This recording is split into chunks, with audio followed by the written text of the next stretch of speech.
focus. Ideate, innovate, enable. RR Kabel present CNBC Awaaz Real Estate Awards and Conclave, powered by News 18 Network. Namaskar. Hello and a very warm welcome to RR Kabel presents CNBC Awaaz Real Estate Awards and Conclave, powered by News 18 Network, Associate Partner RR Parkin, Knowledge Partner Knight Frank. और आज की इस conclave का मकसद है real estate sector के दिग्गजों को एक साथ एक मंच पर लाया जाए, चर्चा की जाए कि industry, government, banks, financial institutions और दूसरे स्टेक होल्डर्स आने वाले कल में कैसे इस सेक्टर के विकास को और आगे ले जा सकते हैं। तो देर किस बात की है, आज की इस शाम की शुरुआत करते हैं, आगाज़ करते हैं। मैं बुलाना चाहूँगी CNBC आवाज़ के real estate editor Vipin Bhatt साहब को कि आएँ मंच पर और शाम की शुरुआत करें। पिछले 1.5-2 साल में रियल एस्टेट सेक्टर ने मान लो 360 डिग्री से भी ज़्यादा का टर्न ले लिया है। कहाँ तो बिल्कुल एकदम डेड सेल जैसा था, लेकिन अब बिल्कुल वाइब्रेंट है, अच्छे सेल्स हैं, अच्छे नंबर्स हैं और डेवलपर अच्छा काम कर रहे हैं और घर खरीदारों को उनके घर मिल रहे हैं। इसीलिए हमारे लिए भी मौका बनता है कि CNBC आवाज़ रियल एस्टेट अवार्ड्स उसका ये 14th एडिशन हम लेकर आए हैं अच्छे काम का सम्मान करने के लिए, और वही सिलसिला आज हैदराबाद में भी जारी रहेगा। तो रियल एस्टेट पे बहुत सारी चर्चा होगी, बहुत सारी बातें होंगी। मैं थोड़ा शॉर्ट रखूंगा अपनी बात को ताकि आज की लंबी शाम है, ढेर सारी बातें करनी है। मिनिस्टर साहब भी हमारे बीच में आ गए हैं, तो बस इस शाम का आगाज़ करते हैं। और ये फुल हाउस देख के बहुत अच्छा लग रहा है। एक बात आपके शहर के लिए कहना चाहूँगा, देश में और भी शहर हैं और मेट्रोज़ हैं, लेकिन हैदराबाद की बात थोड़ी सी अलग है। बाकी शहरों में थोड़ी सस्टेनेबिलिटी का प्रॉब्लम हो गया है, कंजेस्टेड हो गए हैं, ट्रैफिक आपके शहर में भी है, लेकिन वैसा अभी स्थिति नहीं पहुंची। तो देख के अच्छा लगता है कि इस शहर ने अपने आप को एक विजन के साथ बड़ा किया है और वो विजनरी सब आप ही हैं। तो सब लोग बधाई के पात्र हैं। बहुत बहुत स्वागत एक बार आप सबका फिर से कार्यक्रम को आगे बढ़ाते हैं। धन्यवाद। आगाज़ ये है तो अंजाम बहुत खूब होगा ही। और अब मैं मंच पर बुलाना चाहूँगी RR काबल के मैनेजिंग डायरेक्टर श्री गोपाल काबरा साहब को आज के वेलकम एड्रेस के लिए। प्लीज साहब।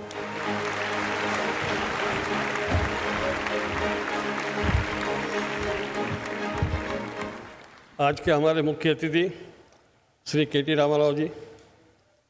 जनरली मेरा वेलकम एड्रेस अलग होता है। RR काबल CNBC आवाज़ की शुरुआत आज से ऐसे अवार्ड हम 14 बोलते हैं, लेकिन शुरुआत 17 साल पहले हुई। बीच के 3 साल वो कोविड के कारण से इसको ब्रेक मिला। एक विशेष उद्देश्य के साथ में ये अवार्ड हमने चालू किया।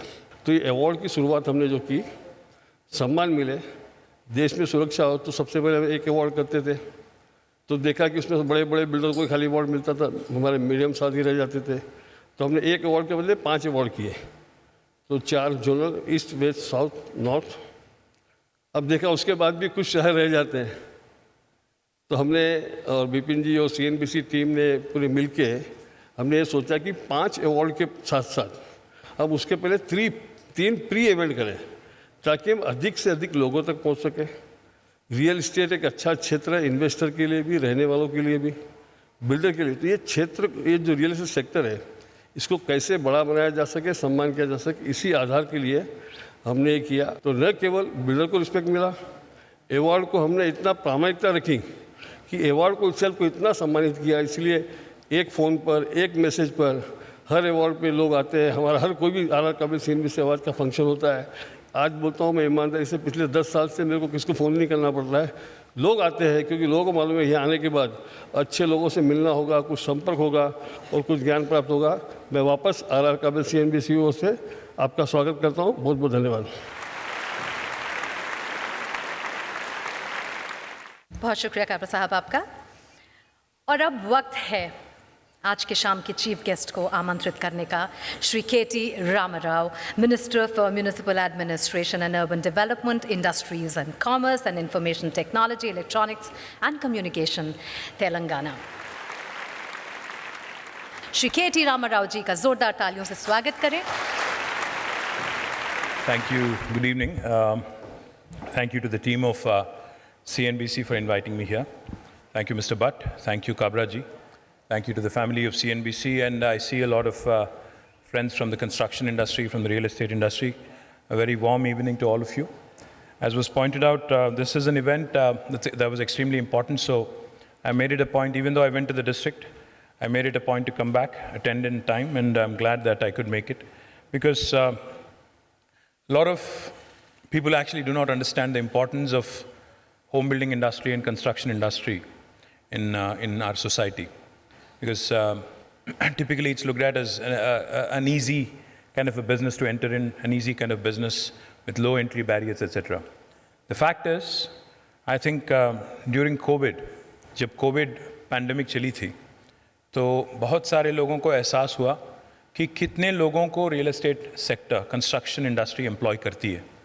क्योंकि अगर आज हैदराबाद में ऐसी कोई एक जगह, कोई एक कंस्ट्रक्शन साइट नहीं होगी जहाँ पे आपको एक मिनी भारत का दर्शन नहीं होगा. क्योंकि अगर आप कहीं भी जाओ हैदराबाद में, कोई भी साइट पे आप जाइएगा, तो आपको वहाँ पे लोग मिलेंगे उत्तर प्रदेश से, झारखंड से, बिहार से, राजस्थान से. जो भी कला किसी के पास है, मतलब जो भी एक आर्ट फॉर्म या एक कलाकारी किसी के पास अगर है, तो उनको यहाँ तक लाके एसिमिलेट करने का एक बहुत ही खूबसूरत काम हमारी कंस्ट्रक्शन इंडस्ट्री यहाँ करती है. Telangana, if you look at us geographically, it's 112,000 square kilometers. It's the size of South Korea, with population of the size of Malaysia. हमारी जियोग्राफिकल साइज है साउथ कोरिया की इक्विवेलेंट, और हमारी पॉपुलेशन है मलेशिया की इक्विवेलेंट. जब राज बनी थी 2014 में, हमारी GSDP, gross state domestic product था 5 लाख करोड़. आज पिछले मई में जब हमने तुलना की, तो 5,05,000 करोड़ से उभर के आज हमारी GSDP है 13.27 lakh crore. It's the highest growth rate for any state in India in the last 9 years. और सबसे अहम बात यह है, some of the who's who of the industries in the world have made Telangana their home in the last 9 years. आपको ये बात सुन के आपको आश्चर्य होगा कि अमेज़ॉन की दुनिया की सबसे बड़ी कैंपस अमेरिका में नहीं है, सियाटल में नहीं है, वो हैदराबाद में है, दुनिया की सबसे बड़ा कैंपस. और Google, Facebook, Apple, Microsoft, Uber, Salesforce, micron, Qualcomm, list बहुत लंबी है. इन सारे कंपनियों की दुनिया की सबसे दूसरी largest office, second largest office in the world outside of their headquarters is right here in Hyderabad. आज हिंदुस्तान में कोई ऐसी शहर नहीं, कोई ऐसी राज्य सरकार नहीं जिसने रियल एस्टेट के लिए भी एक कानून बनाया. हमने TS BPAS करके एक कानून हमने चालू किया यहाँ पे. TS BPAS is again modeled on the lines of TS IPAS. It stands for Telangana State Building Project Approval Self-Certification System. अगर कोई बिल्डर हैदराबाद में या तेलंगाना में कहीं एक बिल्डिंग बनाना चाहता है, कोई परमिशन की ज़रूरत नहीं. आपको सुन के ताजुब होगा. अन्य राज्यों में, अन्य शहरों में आपको 3-3 महीने, 4-4 महीने, 6-6 महीने लग जाते हैं परमिशन लेने के लिए. यहाँ पे आज not only builders but even individuals, you can actually get instant registration, instant approval, and you can start construction on day one as long as you are in compliance with the law of the land. Or simultaneously you have to put in all the details in TS BPAS portal. 21 दिन में सारे permission मिलेंगे आपको. अगर नहीं मिलता है तो 22वां दिन आपके लिए ऑटोमेटिक अप्रूवल है. अगर एक शब्द में, एक लफ्ज़ में अगर कहूँ कि तेलंगाना ने 9 साल में क्या हासिल किया, मैं इतना ही कहूँगा, जो हमारी ग्रोथ रही है पिछले 9 साल में, हिंदुस्तान की बाकी राज्य भी अगर हमारी तरह परफॉर्म करती तो आज हम लोग $5 ट्रिलियन का मुकाम कब का रीच हो जाते. Thank you. जय तेलंगाना, जय Hind. RR Kabel present CNBC Awaaz Real Estate Awards and Conclave, powered by News 18 Network. RR Kabel present CNBC Awaaz Real Estate Awards and Conclave, powered by News 18 Network.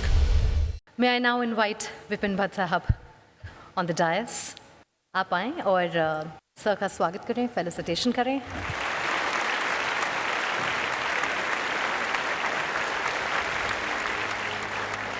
You can now proceed for the fireside quick chat, and I'm sure that's going to be much more interesting. Over to you. आपने जिक्र किया हैदराबाद की भी मैंने बात की। एक issue जो सब जगह देखने को मिलता है वो ये है कि हम ग्रोथ तो कर रहे हैं, अच्छी ग्रोथ कर रहे हैं, दूसरे शहर भी हैं, बेंगलोर है, हैदराबाद है, दिल्ली, लेकिन ये कुछ इनऑर्गेनिक तरह की ग्रोथ है जहाँ पर जो सिटी इसका भार उठा रही है वो इतनी दब गई है कि वहाँ पर सस्टेनेबिलिटी के इश्यूज आ गए हैं, ट्रैफिक बहुत बढ़ गया है, क्वालिटी ऑफ लाइफ नीचे है, वाटर क्राइसिस है, 10 तरह के और क्राइसिस। इसको लेकर क्या कोई थॉट है, क्योंकि आप एक थॉट लीडर के तौर पे, स्टेट के तौर पे काम कर रहे हैं, क्या आपने इस विषय पे कुछ सोचा है या कुछ शुरुआत की है? एब्सोल्युटली। इनफैक्ट विपिन जी, आपको एक पहली चीज़ है तो समझना चाहिए कोई भी अर्बन डेवलपमेंट मिनिस्टर को या अर्बन प्लानर को कि लोग माइग्रेट करते क्यों हैं। अगर एक शहर की तरफ जा रहे हैं, अर्बनाइजेशन या सबअर्बनाइजेशन अगर हो रही है तो क्यों हो रही है? बात सिंपल है, better livelihood opportunities, better health care and better education facilities for the children. कोई भी आदमी इसीलिए अर्बन जगह जाता है।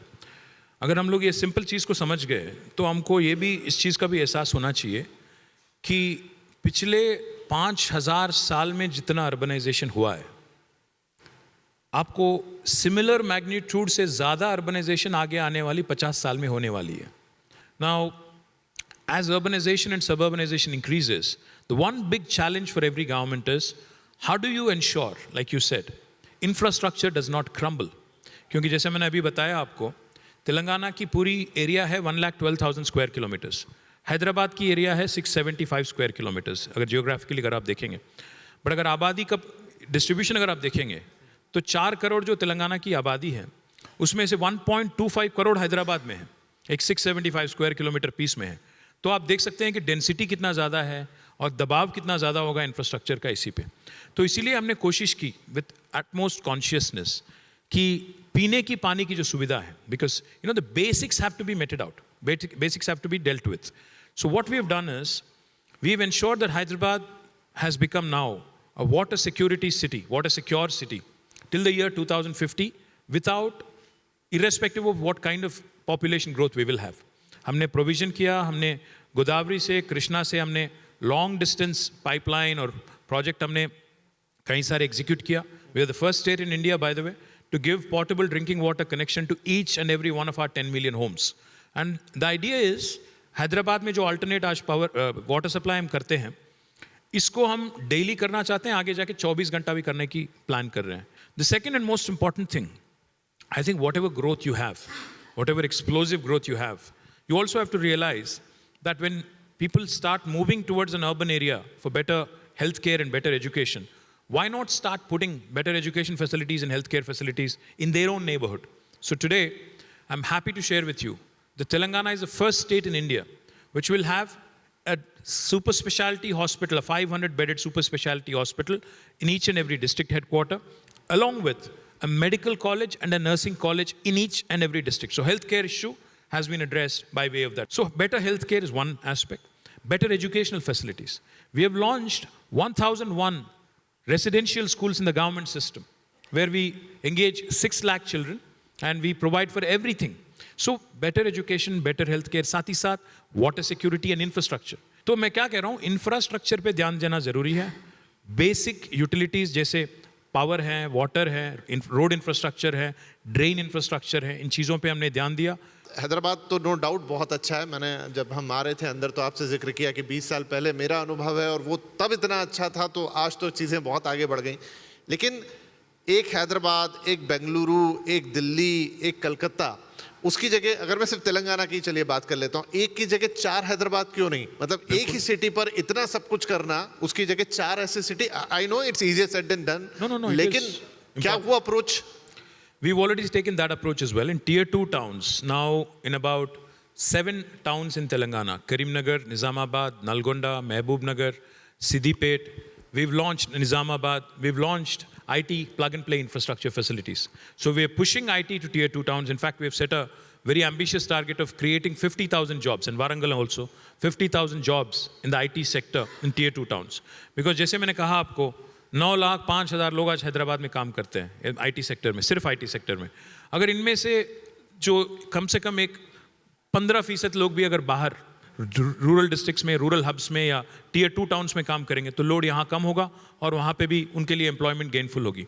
एक दो सवाल रियल एस्टेट के मैं क्विकली आपसे पूछ लेता हूँ.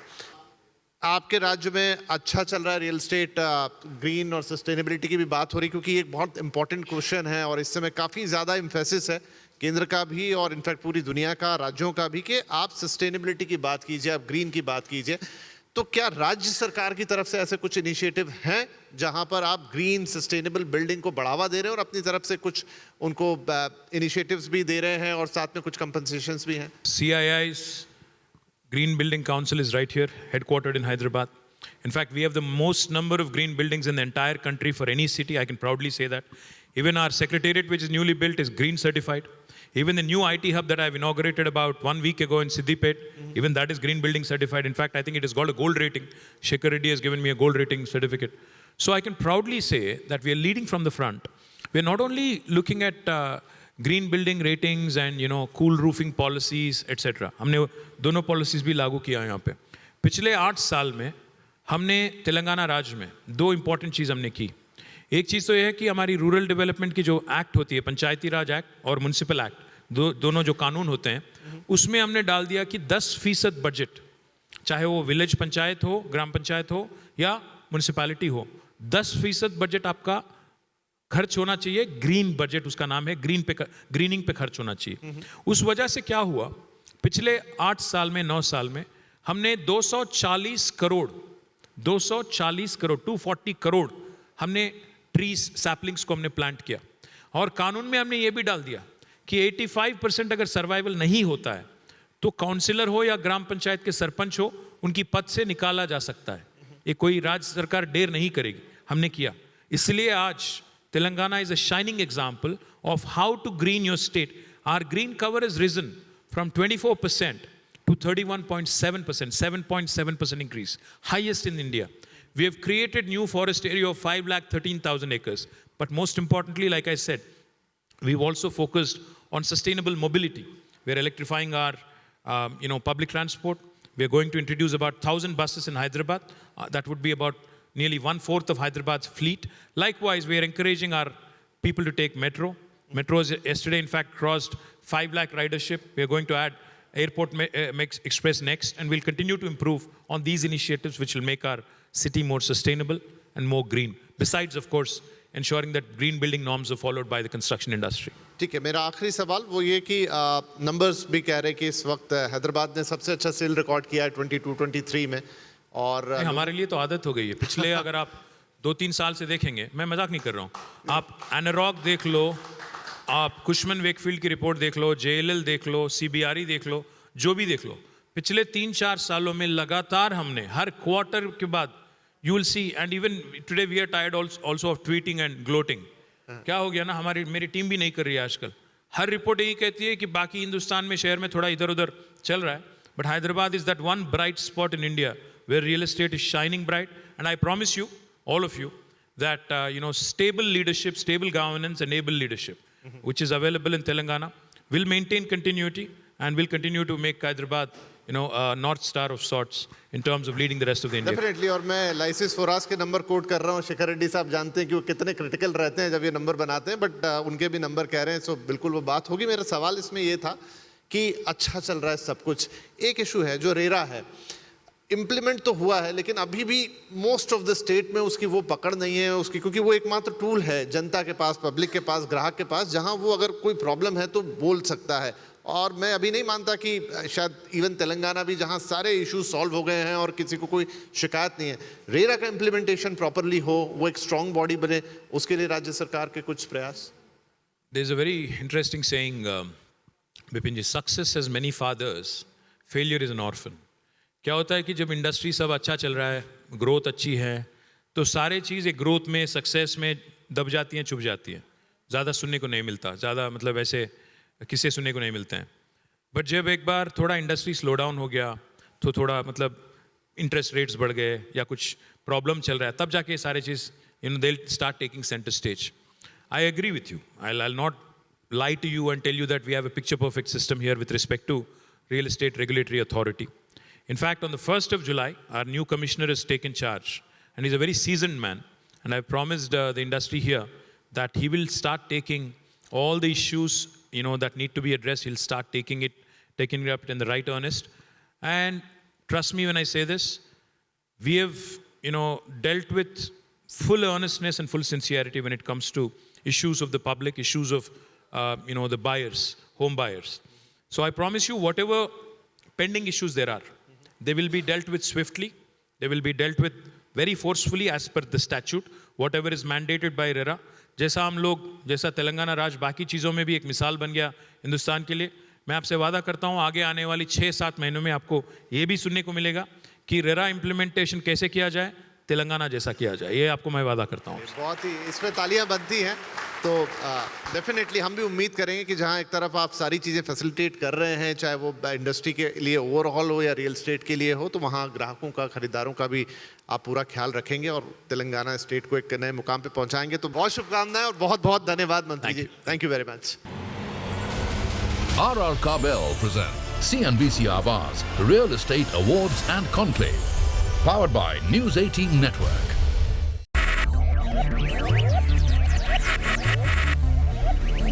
Focus. Ideate. Innovate. Enable.